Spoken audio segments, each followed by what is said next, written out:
TCE Notícia está de volta. Estamos falando sobre a parceria inédita do Tribunal de Contas do Estado do Rio de Janeiro, envolvendo todos os tribunais do país. Aqui no estúdio, Jorge Eduardo Salgado Salles, titular da Coordenadoria de Controle da Receita do Tribunal de Contas do Estado do Rio de Janeiro, e Luiz Cláudio Costa Vasconcelos, assessor da CCR.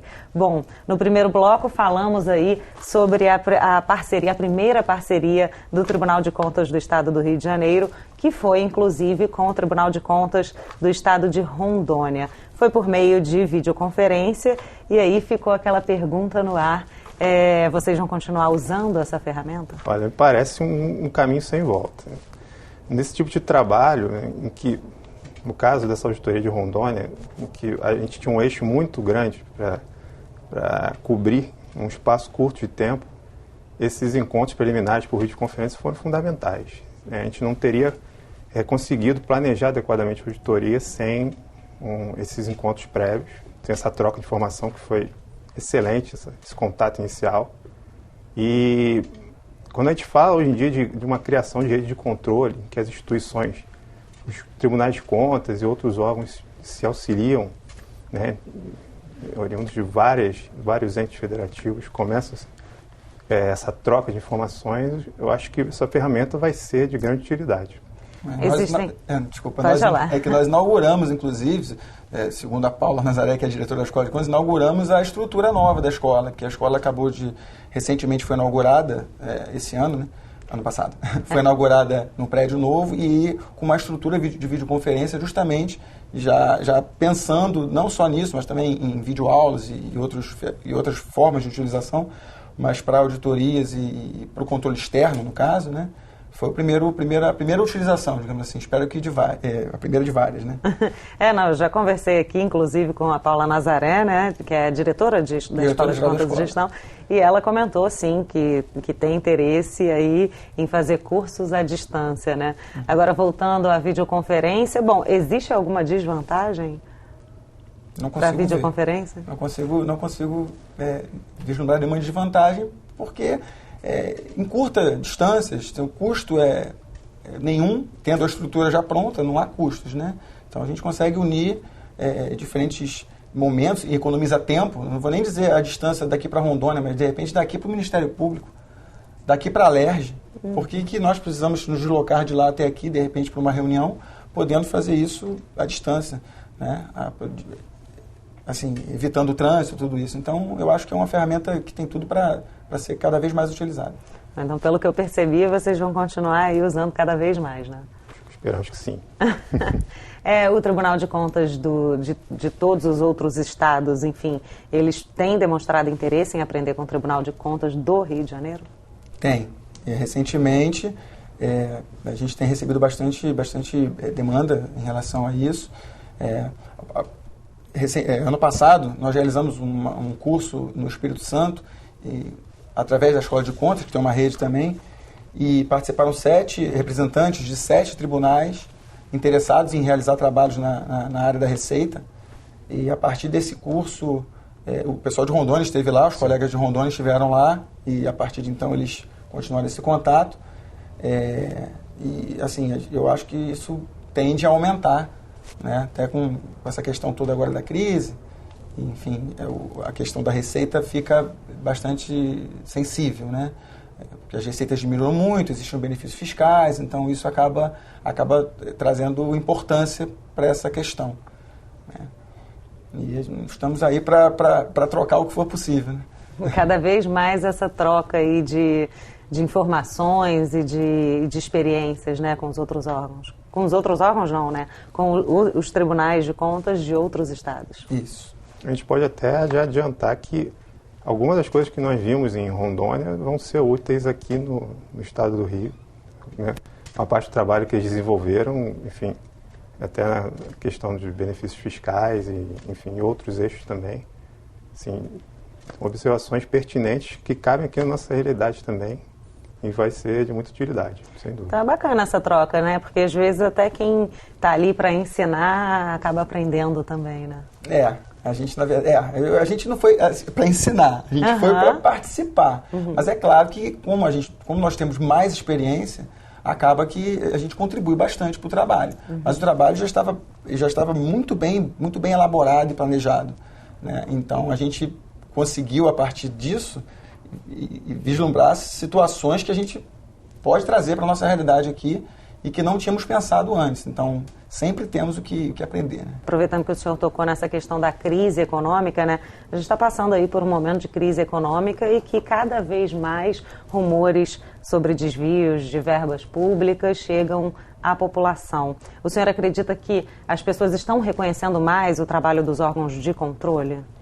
Eu acredito que sim, e eu como me colocando fora, né? Como cidadão, lendo jornais, eu percebo que cada vez mais as notícias que saem, eu vejo o nome do TCE envolvido na apuração dessas denúncias, como foi o caso de ontem mesmo, que saiu uma reportagem importante sobre a questão do bilhete único, que foi a partir de uma auditoria do TCE que tudo isso desenrolou, e ontem parece que foi a decisão final da Justiça com relação aos valores que sobravam, né, no bilhete dos usuários, e o TCE do Rio foi o precursor. Então, eu acho que essas notícias vão cada vez mais trazendo para a sociedade a importância que tem um órgão de controle como o Tribunal de Contas, né? E quanto mais a sociedade fica consciente disso, mais ela pode participar com o que a gente chama de controle social, né? Controle pela sociedade, que é o mais efetivo de todos, né? Nós não temos braços para alcançar toda a administração, mas com a participação da sociedade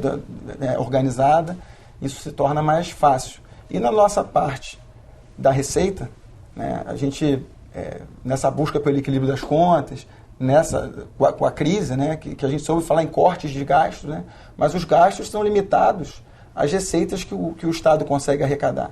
Então, se o Estado está arrecadando mal, e quando eu falo arrecadando mal, eu não estou falando de arrecadando pouco, porque a gente sabe que a carga tributária do Brasil ela é muito grande. Mas esse não é o pior problema, a carga tributária ser grande. O pior problema é só alguns pagarem essa carga tributária.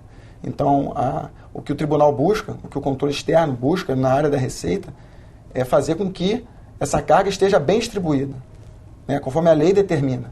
E nesse momento de crise é que isso fica mais sensível, porque quando a gente se depara com benefícios fiscais que são concedidos sem o devido controle, por exemplo, no momento em que está havendo corte de gastos em várias áreas sensíveis para a população, né, há uma cobrança maior. Então, a nossa responsabilidade também é maior. Então, a gente trabalho não falta, né? Nós estamos empenhados em atingir essa excelência e vamos continuar trabalhando para isso. A sociedade, a partir do momento que ela passe a acompanhar mais o nosso trabalho, que ela tenha acesso a bons trabalhos que o tribunal desenvolve, no controle das receitas e das despesas também, né? O Eduardo citou esse exemplo do bilhete único, que foi realmente um trabalho de análise de dados mesmo, foi uma coisa bem diferente que foi feita, quer dizer, e chegou na imprensa, enfim. E a partir desses eventos é que a sociedade começa a despertar e tomar maior consciência, né, para os nossos problemas, enfim.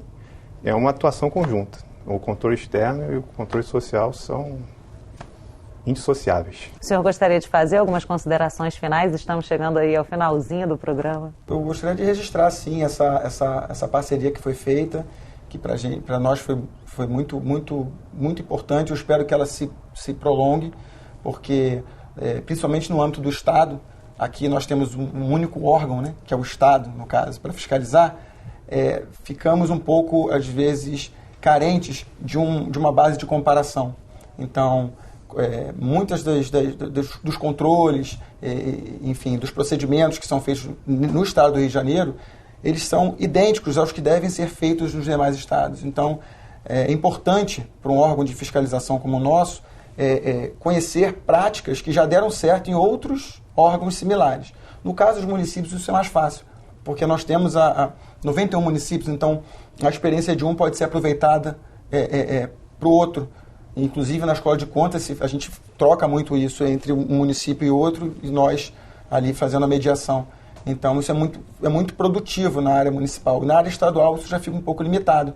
Com essas parcerias, que eu espero que sejam várias, nós vamos poder fazer trabalhos similares, usando os mesmos papéis de trabalho, né? A parte técnica, que é muito amarradinha, quem faz auditoria sabe disso, ela pode ser padronizada naquilo que for possível entre os tribunais. E com isso, as soluções também, a própria proposição de soluções, mas também o próprio monitoramento disso, da implementação disso pelo órgão, que às vezes coloca alguns entraves que de repente não são tão intransponíveis, porque o outro ente conseguiu sucesso. Então nós temos esse parâmetro para poder cobrar um pouquinho mais, para que o órgão daqui também se adeque, né? Então para a gente é muito valiosa essa troca. Sim, esse trabalho foi muito gratificante para a gente. Eu acho que os técnicos do Rondônia também ficaram particularmente satisfeitos com o que a gente desenvolveu. E é exatamente isso. O que a gente averiguou lá vai servir para o que nós vamos averiguar aqui nas próximas auditorias. Criar realmente standards de controle mesmo, né? O que pode ser válido para todos os entes, independentemente de localização, né? Rondônia, Rio de Janeiro, Rio Grande do Sul, Espírito Santo, enfim. E cada um adaptando aí para a sua realidade. Exato. Gente, muito obrigada pela participação, parabéns pelo trabalho. O TCE Notícia de hoje fica por aqui. Para assistir novamente a este programa, acesse www.tvalerj.tv. Muito obrigada pela sua companhia. TV Alerj, o canal do povo fluminense. Até a próxima.